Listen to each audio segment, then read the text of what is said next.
आतंकवाद के खिलाफ एकजुट है, आक्रोश से भरा हुआ है, संकल्पबद्ध है। आज हर भारतीय का यही संकल्प है, हमें आतंकवाद को खत्म करना ही है। साथियों, ऑपरेशन सिंदूर के दौरान हमारी सेनाओं ने जो पराक्रम दिखाया है, उसने हर हिंदुस्तानी के खिलाफ लड़ाई को नया विश्वास और उत्साह दिया है। साथियों, ऑपरेशन सिंदूर सिर्फ एक सैन्य मिशन नहीं है, ये हमारे संकल्प, साहस और बदलते भारत की तस्वीर है। और इस तस्वीर ने पूरे देश को देशभक्ति के भावों से भर दिया है, तिरंगे में रंग दिया है। आपने देखा होगा, देश के कई शहरों में, गांवों में, छोटे छोटे कस्बों में तिरंगा यात्राएं निकाली गई। हजारों लोग हाथों में तिरंगा लेकर देश की सेना, उसके प्रति वंदन अभिनंदन करने निकल पड़े। कितने ही शहरों में सिविल डिफेंस वॉलंटियर बनने के लिए बड़ी संख्या में युवा एकजुट हो गए। और हमने देखा, चंडीगढ़ की वीडियो तो काफी वायरल हुए थे। सोशल मीडिया पर कविताएं लिखी जा रही थी, संकल्प गीत गाए जा रहे थे, छोटे छोटे बच्चे पेंटिंग बना रहे थे जिनमें बड़े संदेश छुपे थे। मैं भी 3 दिन पहले बीकानेर गया था, वहां बच्चों ने मुझे ऐसी ही एक पेंटिंग भेंट की थी। ऑपरेशन सिंदूर ने देश के लोगों को इतना प्रभावित किया है कि कई परिवारों ने इसे अपने जीवन का हिस्सा बना लिया है। बिहार के कटिहार में, यूपी के कुशीनगर में और भी कई शहरों में उस दौरान जन्म लेने वाले बच्चों का नाम सिंदूर रखा गया है। साथियों, हमारे जवानों ने आतंक के अड्डों को तबाह किया। यह उनका अदम्य साहस था और उसमें शामिल थी भारत में बने हथियारों, उपकरणों और टेक्नोलॉजी की ताकत। उसमें आत्मनिर्भर भारत का संकल्प भी था। हमारे इंजीनियर्स, हमारे तकनीशियन, हर किसी का पसीना इस विजय में शामिल है। इस अभियान के बाद पूरे देश में वोकल फॉर लोकल को लेकर एक नई ऊर्जा दिख रही है।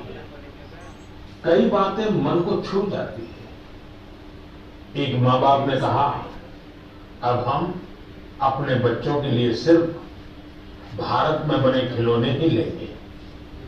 देशभक्ति की शुरुआत बचपन से होगी।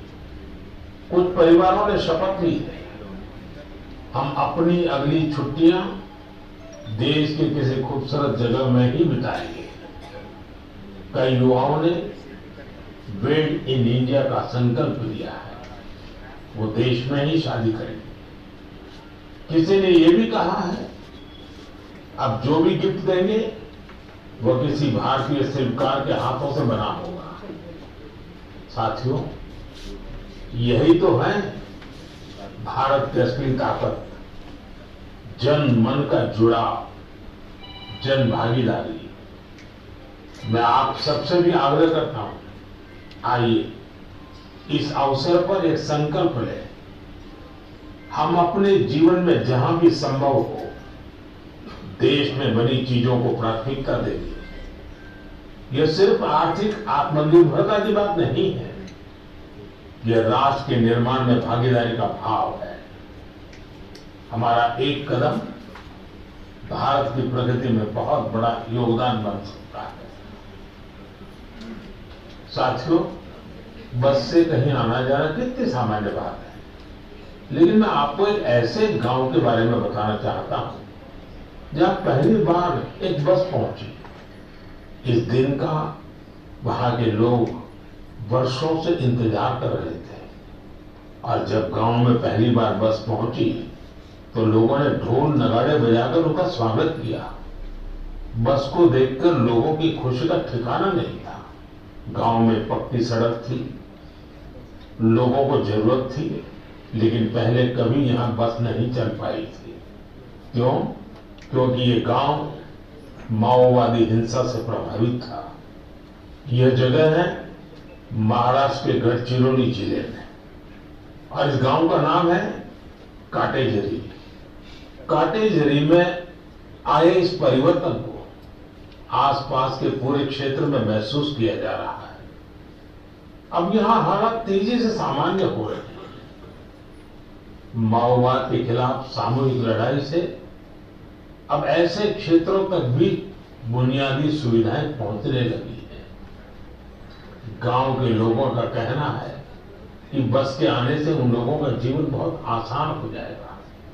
साथियों, मन की बात में हम छत्तीसगढ़ में हुए बस्तर ओलंपिक और माओवाद प्रभावित क्षेत्रों में साइंस लैब पर चर्चा कर चुके हैं।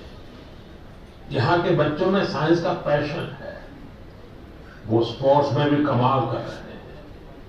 ऐसे प्रयासों से पता चलता है कि इन इलाकों में रहने वाले लोग कितने साहसी होते हैं। इन लोगों ने तमाम चुनौतियों के बीच अपने जीवन को बेहतर बनाने की राह चुनी है। मुझे यह जानकर भी बहुत खुशी हुई कि 10वीं और 12वीं की परीक्षाओं में दंतेवाड़ा जिले के नतीजे बहुत शानदार रहे। करीब 95% रिजल्ट के साथ ये जिला 10वीं के नतीजों में टॉप पर रहा। वहीं 12वीं की परीक्षा में इस जिले ने छत्तीसगढ़ में 6ठा स्थान हासिल किया। सोचिए, जिस दंतेवाड़ा में कभी माओवाद चरम पर था, वहां आज शिक्षा का परचम लहरा रहा है। ऐसे बदलाव हम सभी को गर्व से भर देते हैं।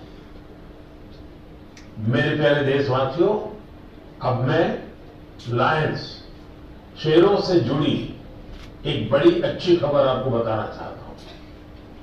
पिछले केवल 5 वर्षों में गुजरात के गीर में शेरों की आबादी 674 से बढ़कर 891 हो गई है। 674 से 891। लायन सेंसस के बाद सामने आई शेरों की ये संख्या बहुत उत्साहित करने वाली है। साथियों, आप में से बहुत से लोग यह जानना चाह रहे होंगे कि आखिर ये एनिमल सेंसस होती कैसे है। ये एक्सरसाइज बहुत ही चुनौतीपूर्ण है।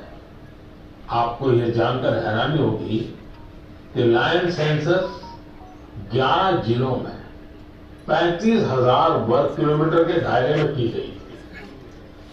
सेंसस के लिए टीमों ने राउंड द क्लॉक यानी 2400 घंटे इन क्षेत्रों की निगरानी की। इस पूरे अभियान में वेरिफिकेशन और क्रॉस वेरिफिकेशन दोनों किए गए। इससे पूरी बारीकी से शेरों की गिनती का काम पूरा हो सका। साथियों, एशिया की लायन की आबादी में बढ़ोतरी ये दिखाती है कि जब समाज में ओनरशिप का भाव मजबूत होता है तो कैसे शानदार नतीजे आते हैं।